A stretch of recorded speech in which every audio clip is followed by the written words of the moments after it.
Mayoritas delegasi walkout saat Perdana Menteri Israel Benjamin Netanyahu pidato di sidang Majelis Umum PBB, sementara Netanyahu menegaskan penolakannya terhadap pembentukan negara Palestina, seraya menyindir keras para pemimpin dunia yang baru-baru ini memberikan pengakuan kepada Palestina. Tekanan seperti apa yang bisa dilakukan terhadap Israel? Kami akan membahasnya bersama Guru Besar Hukum Internasional UI, Hikmahanto Juwana. Prof. Hikmahanto, apa kabar? Baik, terima kasih. Baik. Ya. Prof, saya ingin langsung tanyakan, apakah makna dari aksi walkout saat Netanyahu pidato, apakah memiliki makna khusus, Prof? Ya, tentu ini memiliki makna khusus, yaitu dunia, negara-negara itu tidak bisa melihat kekejaman yang dilakukan oleh Israel. Meskipun Israel selalu mengatakan bahwa ini hak Israel untuk membela dirinya, dan rujukannya selalu pada peristiwa pada tanggal 7 Oktober 2023, di mana Hamas melakukan serangan mendadak ke perbatasan Israel dengan Gaza. Nah, tapi masyarakat dunia sudah tahu bahwa tindakan yang dilakukan oleh Perdana Menteri Netanyahu ini sudah tidak lagi proporsional, sudah tidak lagi sesuai dengan hak untuk membela diri, bahkan tindakannya ini mengarah justru pada penguasaan secara efektif Gaza yang selama ini dikelola oleh otoritas Palestina. Dan ini menunjukkan bahwa keinginan untuk melakukan ekspansi Israel ke wilayah Gaza itu sedang dilakukan. Dan bagi Netanyahu, kenapa Gaza itu harus dianeksasi, harus dikuatkan lah efektivitas dari pemerintahannya, karena selama ini dari Gaza lah rudal-rudal yang meluncur ke arah Israel.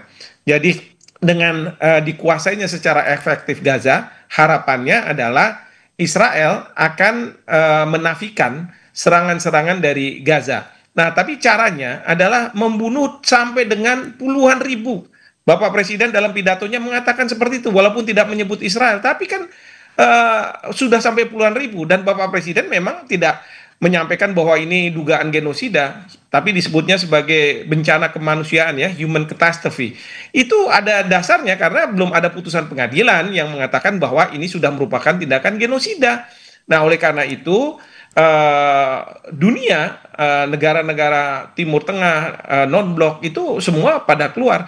Bahkan kalaupun didengarkan, kita udah tahu Netanyahu mengkritik negara-negara Barat, Kanada, Australia, mungkin Spanyol, kemudian Kanada, yang seolah-olah memberikan imbalan kepada Hamas atas pengakuan kemerdekaannya. Padahal kan negara-negara ini tidak memberikan imbalan kepada Hamas. Negara-negara ini berpihak pada rakyat Palestina. Dan selama ini Indonesia, kita berpihak pada rakyat Palestina, bukan pada Hamas. Nah, jadi menurut saya memang ini merupakan tekanan, dan ini yang akan membuka mata mudah-mudahan Netanyahu bahwa tindakan yang dia lakukan sudah tidak bisa lagi diterima oleh masyarakat internasional. Oke, bahwa Netanyahu tetap menolak pembentukan ataupun negara Palestina. Bagaimana kemudian untuk mengakhiri sikap keras kepala dari Israel ini, Prof? Ya, itulah yang kita harus lakukan, ya, berkomunikasi dengan pihak Amerika Serikat. Dan Donald Trump kan sudah mengundang Bapak Presiden setelah pidato, mengundang Bapak Presiden, mengundang kepala negara, kepala pemerintahan dari Timur Tengah, ya, dan kemudian membicarakan. Dan ini sampai hari ini memang belum didisclose apa yang dibicarakan. Bapak Presiden pun setelah hadir kan masih belum juga menyampaikan hasil yang diperbincangkan antara kepala pemerintahan negara Islam dengan negara yang berpenduduk Islam, termasuk Indonesia di situ, ya, dengan Presiden Trump itu seperti apa. Tapi kalau misalnya keluarnya adalah misalnya Trump mengatakan oke, kita tidak akan lagi harus menghentikan serangan Israel ke Gaza, itu pasti akan disambut.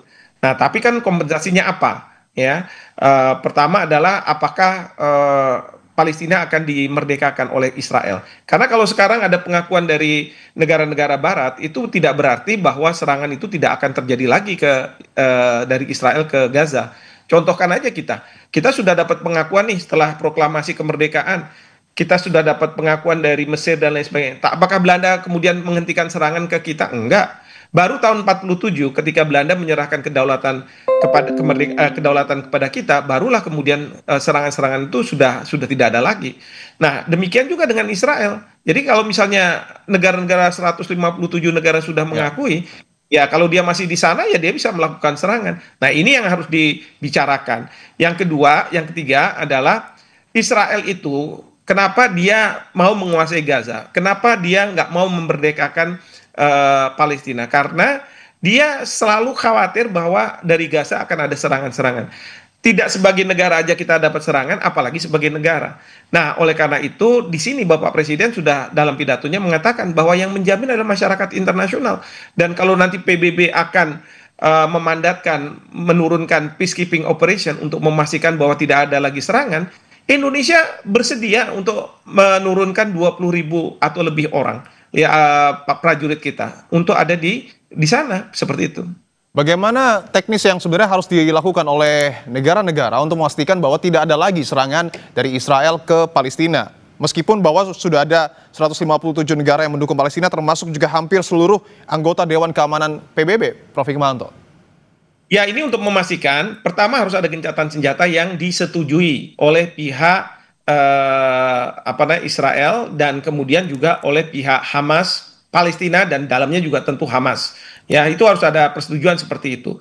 Yang kedua adalah PBB akan menurunkan peacekeeping operation ada di sana untuk memastikan bahwa tidak ada yang melakukan serangan-serangan satu ke yang lainnya. Kalau kemarin sempat katanya ada gencatan senjata yang dilakukan oleh Presiden Trump antara Israel dengan Hamas. Tapi kan kemudian ada serangan Israel ke Gaza lagi, masih terus gitu. Nah, ini yang harus dipastikan bahwa tidak ada lagi serangan itu dengan menurunkan peacekeeping operation. Di sini ya tentu Presiden Trump harus menelan air liurnya sendiri karena tadinya bilang PBB tidak ada artinya, sekarang dia mungkin harus membutuhkan PBB meskipun kalau Trump bilang pokoknya yang akan menjaga perdamaian itu adalah negara-negara Arab dan kemudian juga negara yang berpenduduk Islam terbesar termasuk Indonesia. Jadi kita akan ada di sana. Oke. Nah, tentu nanti yang diturunkan juga tim kesehatan ya, satuan-satuan kesehatan untuk membantu rakyat Palestina dan membuka arus masuk makanan untuk rakyat Palestina. Dan mudah-mudahan itu yang kita akan dengar ini ya dalam waktu dekat ini. Trump mengatakan bahwa dia akan mengumumkan, Bapak Presiden juga tidak menyampaikan, mungkin sudah ada kesepakatan di antara beliau-beliau siapa yang harus menyampaikan seperti itu. Oke, saya ingin tegaskan lagi, bagaimana terkait dengan statement dari Pak Prabowo Subianto yang meyakini bahwa akan ada terobosan dan bagaimana sebenarnya yang harus dilakukan oleh negara-negara agar Gaza juga tidak menyerang Israel dan Israel juga tidak menyerang kepada Palestina dan mengakui Palestina, Prof. Hikmahanto? Ya, yang pasti adalah mungkin ada pembagian tugas gitu ya.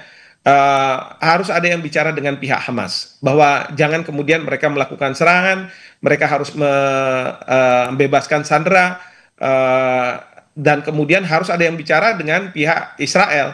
Nah, yang pasti kita tidak mungkin bicara dengan pihak Israel, tapi kita bisa bicara dengan pihak Hamas dan kita bisa bicara dengan pihak Iran karena selama ini mungkin Iran yang membantu Hamas dalam melakukan serangan-serangan itu untuk kepentingan yang lebih besar, yaitu rakyat Palestina harus diselamatkan. Nah, itu yang penting dulu. Nah, kemudian yang kedua tentu tadi penjagaan perdamaian ini oleh peacekeeping operation dan Indonesia tidak akan mengirimkan pasukan kita kalau tidak ada mandat dari Perserikatan Bangsa-Bangsa, seperti itu. Oke, bahwa Amerika kita tahu adalah sekutu dari Israel dan Dewan Keamanan PBB anggotanya hampir mayoritas, bahkan Inggris terakhir juga sudah mendukung Palestina. Untuk kemudian mendukung Palestina, apakah kemudian penggunaan hak veto ini bisa menjadi dalam tanda kutip solusi, Prof. Hikmahanto, untuk kemudian memerdekakan Palestina? Karena Amerika doang yang belum ya? Iya, nah ini ya selama ini Amerika selalu berada di belakang Israel dan Netanyahu makanya berani bertindak secara arogan, secara kejam gitu ya menurut ukuran masyarakat internasional karena dia merasa bahwa saya selalu di backup oleh Amerika Serikat dan Amerika Serikat masih percaya bahwa yang dilakukan oleh Netanyahu ini adalah hak dia untuk membela dirinya karena diserang oleh pihak Hamas.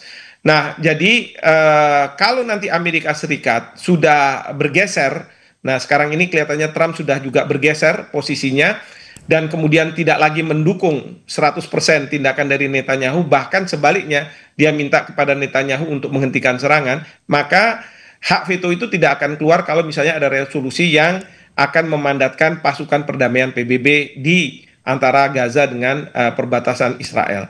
Nah, yang kedua adalah tentu kalau misalnya nanti sebagai negara, ini kan ada di Majelis Umum PBB. Nah, ini harus ke Dewan Keamanan. Dan di Dewan Keamanan itu tidak boleh ada veto. Jadi kalau misalnya tidak ada veto dan diakui sebagai kemudian penerimaan Palestina sebagai negara penuh, berarti disitulah adanya kemerdekaan dari Palestina yang diakui oleh masyarakat internasional. Sama kok seperti kita dulu juga apa namanya, kalau misalnya belum penuh itu ya jadi observer saja. Tapi kalau sudah penuh berarti kita sudah diakui sebagai sebuah negara dan kemudian diberikanlah seat-nya itu ya, tempat duduknya itu, seperti itu. Artinya ini masih jauh untuk kemudian mewujudkan Palestina sebagai sebuah negara, Prof. Kalau menurut saya ya, perhitungan saya tidak terlalu jauh. Ya, memang yang perlu dihentikan adalah serangan Israel ke Gaza itu harus dihentikan terlebih dahulu. Nah, yang berikutnya adalah proses bagaimana Palestina diakui sebagai sebuah negara. Dan ini sudah akan ada dalam perbincangan antara Presiden Trump dengan petinggi-petinggi dari Timur Tengah dan Indonesia. Oleh karena itu Bapak Presiden bilang terobosan.